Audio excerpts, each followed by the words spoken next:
Good afternoon, everybody, and welcome to the third and final session with TGA on the in-house IVD regulations. First two have been great, and we've had lots of really good feedback and some interesting questions. I think we've tried to respond to most of them. As I said, some of them are a little bit more complex and may take a little longer. Again, if you have any questions for Ewan today, please send them to either the NATA TGA IVD at nata.com.au or the TGA email address that Ewan will show at the end, and we'll try and respond as quickly as we can, and we'll do a question and answer form of all three sessions and publish that when we publish the videos. So today we have Ewan, who's going to talk about the new in-house IVD notification form. Ewan is the Assistant Director in the Devices in Vitro Diagnostics section, and I'd like to hand over to you, Ewan, now. Thank you. Great, thanks very much, Andy, and thanks for introducing me. Saves me having to address the first slide. My name's Ewan, as Andy said, and I work as one of the senior scientific evaluators in the IVD section. So today we're going to be presenting the third of the three TGA NATA sessions for in-house IVDs. And just a reminder that these sessions are recorded and that they will be available on the NATA and the TGA websites at some future date to be decided. Before we start, I'd just like to do an acknowledgement of country, and I would like to acknowledge the traditional owners and custodians of the lands on which we meet today and pay my respects to elders past and present. I would like to extend that acknowledgement and respect to any Aboriginal and Torres Strait Islander peoples here today.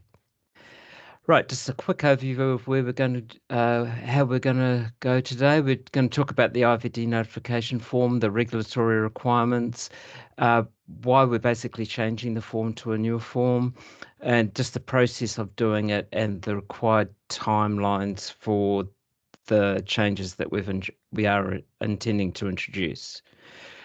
So what is an IVD notification form? So each year that a laboratory develops an in-house IVD, they have to, as a regulatory requirement, they must report to the TGA through a notification that they've introduced a new in-house IVD within their laboratory. Now, the notification is only required when a new device is introduced, not for each year that you're using the devices, only for the new ones. And that's generally done prior to the beginning of the new financial year on the 1st of July of each year. And just to reiterate that if you haven't introduced any new devices, you don't need to submit a notification. Now, how do you know if your device is an in-house IVD? We have online guidance that talks about the regulation of in-house IVDs, what they are. And importantly, you need to classify your device on the basis of the intended use for the device and the classification rules provided in Schedule 2A of the regulations. That's very important because Class 4 devices, in-house IVDs, do not follow this pathway. There's a separate pathway where they're included physically in the Australian Register of Therapeutic Goods. This is only for devices that fit into that Class 1 to 3 classification based on the intended use and the classification rules. So why are we basically changing the form? Well, in the past, what's happened is individual laboratories have used an Excel spreadsheet and presented their data in quite different formats. And it's been very, very difficult because of the lack of consistency between the individual laboratories, and even within the sites, within the laboratory networks could potentially be different. So it's been quite problematic for assembling all of that information and reviewing that information. And it's almost impossible to look through that in a systematic manner and for it to be searchable. So we came up with the concept of introducing a standard template that all laboratories would use to make the process not only easier for the TGA, but importantly for the laboratories and the laboratory networks themselves, because they'll have a consistent form. They didn't have to rethink how they should present it. It was completely obvious. So currently, this is the old form, what it looks like. So the top field is where there's a drop-down menu. You would click on that little downwards arrow, and you would have a variety of different categories that you could select from. And once you'd selected one of those categories, you could select a subcategory, and you'd continue that process until you had all of the different sections within your laboratory all represented with all the different subcategories. That was potentially quite time consuming. And then on top of that, you'd add a completed spreadsheet with all of that information within the spreadsheet. We aim to make that a little bit simpler. So that's one example. Here's another couple of examples to demonstrate how the drop-down menu represents different sections within the laboratory and different subsections. So that's fairly straightforward. And by use of that add button, that would add each category. And as I say, before you do your notification and submit it to us, you'd have a range of different departments all represented on the same form. Now, for the changes to the existing form, there's actually very little changes to the form per se. It looks very, very similar to the current form. The major difference is the introduction to the template, which will be a mandatory template that you must use, that all laboratories will use, and it'll be consistent across all notifications.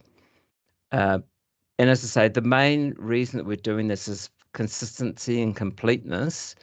And one other aspect that we're doing is in the previous form, there was some slight irregularities between the way NATA named categories and TGA named categories. We've aligned those completely with NATA so that your NATA accreditation will line up perfectly well with the spreadsheet that we're going to provide for you. Importantly, because of the use of that template, we'll be able to search those documents more effectively and combine all of that information into a database to make that more searchable. This is important because people have attended the second presentation. It was very much focused on in-house IVDs that are companion diagnostic IVDs. The TGA is committed to publishing companion diagnostic devices on our website, and that's not only commercial devices but also in-house IVDs. So it's important that we capture that information, we can display that information, and we're reliant on you to provide that information in your notifications for that very purpose. When will we be doing this? Well, should be introducing the new template by early April, with the notifications that are due by the 1st of July 2024 for newer in-house IVDs that have been introduced. We'll need that template to be used. We won't actually accept an incorrect template or your own template. It will have to be that mandatory template. If you do that for whatever reason, we will just push your application back and you'll attach the correct template and then resubmit it to us. But that's doubling up on the effort. So it's much better if you use the template right from the start so you don't have to duplicate the work. We will be publishing the means by which you download and complete your mandatory template and how you submit to us. The current guidance is not updated as yet, but we hope to have that done by early April so that you have very clear instructions on the process and how to do it. Now, this is what the template will look like. It's a spreadsheet with some drop-down menus that may appear quite small on your screen. So the following slides will show you some detail. But pretty much that's it. And it's fairly straightforward. You can see on the left-hand side, you'll identify your laboratory network and you have a separate site identifier that you can do. Now, we can come back to the slide if you like, but basically this is the information that's on each slide in terms of the headings, in case you weren't able to read them from the previous slide. And for each of these fields, we'd expect you to populate information that's relevant to that particular field. All right. This is the information that's in that spreadsheet, just presented so it's more easy for you to read than the original slide. And I apologise if I'm going too fast. I'll try and slow down if you're not able to digest the information that's been provided. But as I say, this has been recorded, and this is more by way of an introduction to the intention for introducing the template and where to find the information to allow you to complete the template. The fields are fairly self-explanatory, so people shouldn't have any problems understanding what is required in each of the fields. However, we do have an email address which will be at the end of this presentation. If you do have inquiries that you're not sure what you need to do, you just send an email to that address and we'll happily provide that guidance to you if it's not immediately clear from our online guidance. Now, you will notice if you look right at the top there, it says class 1 to 3 in-house IVD template and data. So those are at the bottom of the spreadsheet. And the reason I'm telling you this is that data tab, you can't change the information in there. I've got that presented on the right of the slide. So basically, this is the data tab where that populates the drop-down menus. So there's three columns that you're going to have to require input for, and that's the classification of the device, the category data, and whether it's a companion diagnostic or CDX, yes or no. So when you click on the little downward arrow on the left-hand side of the slide where it says category, and you click on that little downward arrow, you'll be able to select from one of these categories in the drop-down menu. Now, if you're a laboratory that's got multiple disciplines, you may want to complete, for example, all of your microbiology, then do all of your biochemistry, hematology, etc. On the next couple of slides, I'll show you how you can separate those out so it's not all within the same department. But if you wanted to, you could report all of that information within the same slide. But as I say, the reason for showing you this slide is to show you that data field tab, you can't change any information in there, it's locked. All right. Okay, so if you wanted to, for example, if within your same laboratory network or laboratory, you wanted to separate different tabs for your different sections, you can do that simply by right-clicking on the first tab, using the Move or Copy option, create a copy. It'll create a brand new tab with exactly the same name as the one that you've copied. All you do is right-click on it, use the rename function, and say change it to microbiology, or anatomical pathology as you like. That way, you could have a template which has multiple tabs for the different sections within your laboratory. But you have the option of putting them all under the same tab. That's your choice. It doesn't matter. You can do it either way. It's up to you. It's not a requirement either way. But as I say, and we'll keep on repeating, you must use this new template because we won't accept just a standard Excel spreadsheet. Now, how would this work? Going to look? This is basically the new notification form, which you might say looks identical to the other one. It does, but to simplify it, what we've done is we've removed the categories that you could select from the downward button before. So whereas before you just click on the button, it would have the section within the laboratory that you wanted to complete. Now when you press it down, it gives you a single option, which says in the second part of the slide, information for this field to be provided in the in-house IVD notification form. We're reminding you that you must use the form and you cannot select from the current from the categories that you could previously. You'll notice on the left-hand side, there's still the add button. Click on the bin icon to remove type and category. We haven't changed that, and there's a reason for that, and we'll show you on the next slide. Sorry, prior to going to that, before you can submit a notification, you can't do that unless your laboratory is signed up to the TGA as a TGA client. To allow you to have a TGA Business Services portal. We have full instructions on how to do this on our online guidance. So if you just go to the TGA website at tga.gov.au, and then to search under the class 1 to 3 in-house IVDs using the online application form, the full instructions on how to obtain a TGA client are provided. So just follow the instructions. Once you've got access to a TGA Business Services portal, you'll be able to do the notification. When you have your username and password. On the left-hand side of the slide, you just put that information in, you log in, and then it will present a bigger screen than what's on the right-hand of the slide. But basically, you'll have a little tab that's say in your home page, which will say back to the business portal. So there's actually two components of your portal. You've got a sort of like a home screen where you can track a lot of information, but you've also got the application area where you submit your application. So if you click on the Back to Business portal, it'll take you to this screen. And up at the top of the screen, you'll have this blue banner which says Applications, Documents, and Your TGA. Now, you can see that there's a second tab there, and we're going to talk about this later, called Financials. You may or may not have that reference on that blue banner. It depends on how you've set up your TGA business services client, because some end users like all information to go to an email address, some like it all to be online. So if you don't set there, don't panic. It's just the way it's set up.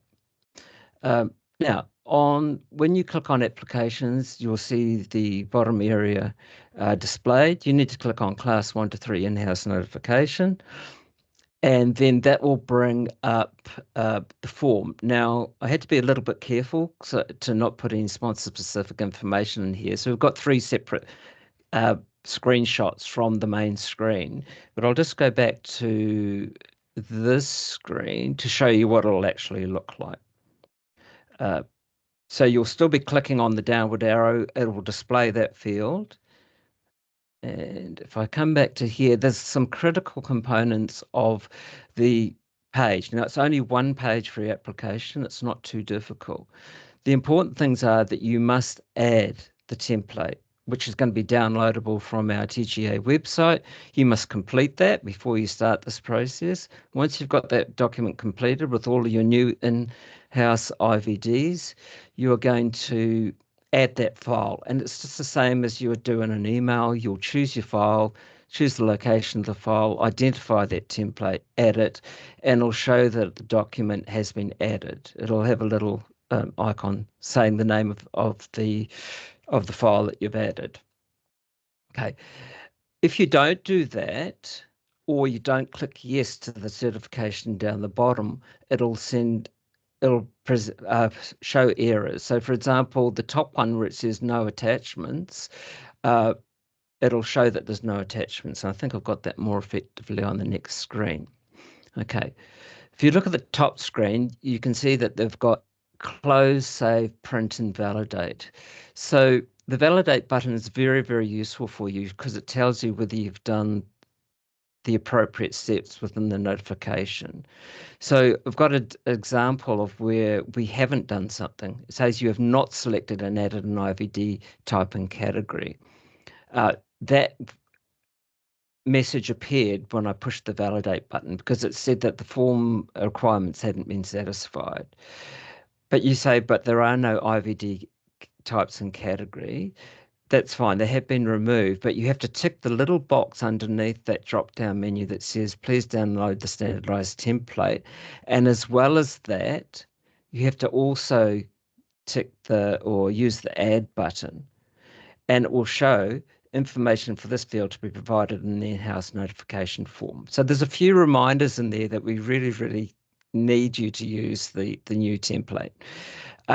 If you satisfy all that requirements and you push the validate button again, it says validation successful. You know that you've done it correctly. You've attached your spreadsheet. You've agreed to the certification down the bottom of the form, and you've done everything that you need to. Once you've validated it and it's successful, you can then submit your notification to the TGA. Now, you don't have to do that directly. If for whatever reason you're in the middle of lunch and you get called away and you were intending to do it, but you needed to do something else, you can save the document. You don't need to submit it. You don't have to start from scratch. You can just save where you're up to and then come back to it. The way to find it is to go to your main screen of your portal, find where it says My Work, look for where it says Work on Drafts, click on Work on Drafts. You'll locate the notification. And when you see that, you can open it up, continue where you were. Once you're happy and you've validated that everything that you needed to be there is there, then you can submit it to the TGA. And there we go.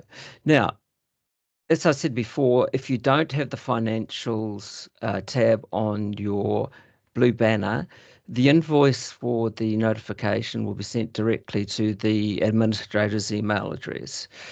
If you do have this one, if you click on that financial tab, it'll display all your current invoices. So you just need to make payment with the instructions that's provided on that invoice to the TGA, Accounts Receivable Department, and that's the current fee of $1,155.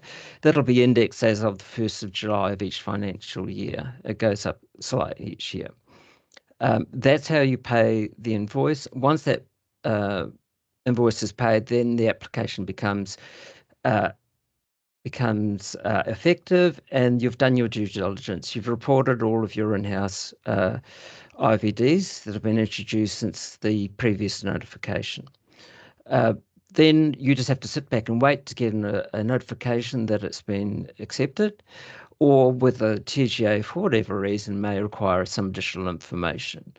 And if you don't hear from us, that's great. If you don't hear for a request for any additional information, that's great, but you will be advised of the outcome of that through a notification of approval once it's approved or accepted.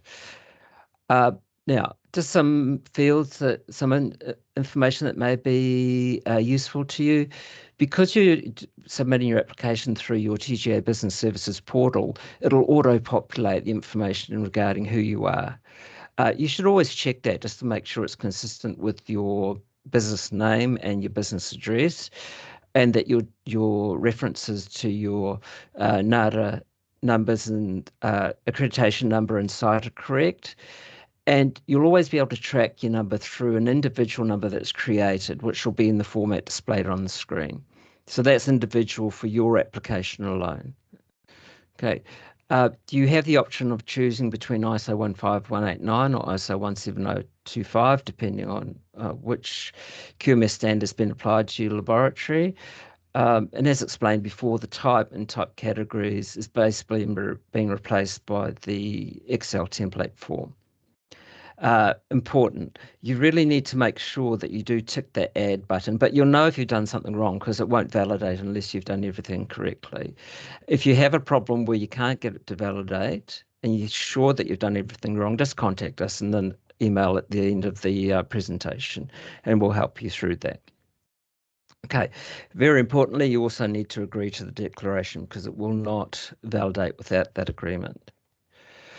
Okay, so what happens once you submit that to us? We just go through, we check your NATA accreditation, we check your new IVDs and make sure that everything aligns. And if we're happy with that, then we just go through the approval process. We send you a notification to say that we've approved it. And that's all you have to do until you introduce a new in-house IVD. If you're not introducing any new in-house IVDs, you don't need to notify us until the next time that you do. It's not a requirement to notify us annually, except when you've introduced a new device. Okay, and of course we will store the records. For the transitional times, as I said earlier, we are planning to introduce the new template to make it downloadable by early April 2024. So if you are planning on introducing new in-house IVDs through a notification to us, it'd be better if you just wait until the new template was available and then just submit your new IVDs. Now, the TGA actually wants a complete record of all of your in-house IVDs, but we don't expect you to do that by the 1st of July 2024. So what we want is for you to submit your new IVDs only as your regulatory requirement. And then prior to 30th September of 2024, we want to have a complete list of all of your in-house IVDs, not just the new ones, but all of them. And you can't do the new ones in September 24 as well as the previous ones. You have to do the new ones before 1st of July because that's your regulatory requirement. But we can defer the other ones, your existing in-house IVDs until 30th September 2024. For that subsequent notification. There's no fee associated. All we want you to do is complete the template and send it to the email address that's identified there. And we'll just store that information. And as I say, we will not charge you a fee, but we just want to complete the database. And this is going to be very, very important for our requirement for the publication of in-house IVDs that are companion diagnostics, as well as having a full and complete searchable, robust database of all of the in-house IVDs. Right. Okay, so I'm sorry if that was a little bit rushed. I just wanted to make sure that we got through the full presentation in the time that you have available during your lunchtime. And we're happy to take questions, but if you could please send those to the email addresses provided on your screen, we'll answer those when we have time. Due to the number of participants, we don't have the luxury of being able to answer questions now. Thanks very much. Thanks, Ewan. That's really, really good information. I'm sure you get lots of questions now and when the form's released in April. So makes it much easier, I think, for everyone to be doing the same thing. So thank you again for your time. I just have a couple of housekeeping points that I just want to share with you before you rush off. As with most webinars, we're going to do a short survey after this. We'd actually really appreciate your thoughts on the 3 sessions we've had, the information provided, the length of time, and any more sessions that you think you might like us to provide in partnership with TGA. So there'll be a short survey sent around to all those who have participated over the three sessions. It is very short. There's about 6 questions, so don't be alarmed. Secondly, I just wanted to call out the accreditation matters that we're having in June. Fiona McCormack from TGA is actually a colleague of Rebecca Schrader and Ewan, or was, and she's in a different section now. She's actually presenting at our accreditation matters event in June within our health stream. So please look out for further information on that going forward. And lastly, I just wanted to advise you that the different subject, the NPAC RMPS, has just been put out for public comment yesterday, or this morning, I think, actually, yesterday. I did send a notification around to all our authorised reps, but if you are interested in commenting on the new RMPS, please go to the Commission for Quality and Safety in Healthcare's website and put a submission in through that website. Don't write to us, it's not our standard, but anyway, I just thought I'd let you know it's there. So they're the 3 things that I just wanted to follow up on. Once again, thank you to Schrader, Rebecca and Ewan. I think they've been really useful information sessions, and hopefully we'll do some more in the future. Thank you everyone for attending 1, 2 or 3 sessions. We have over 100 people again today, so I think they're very popular. And I think we'll close the session now. Thank you very much.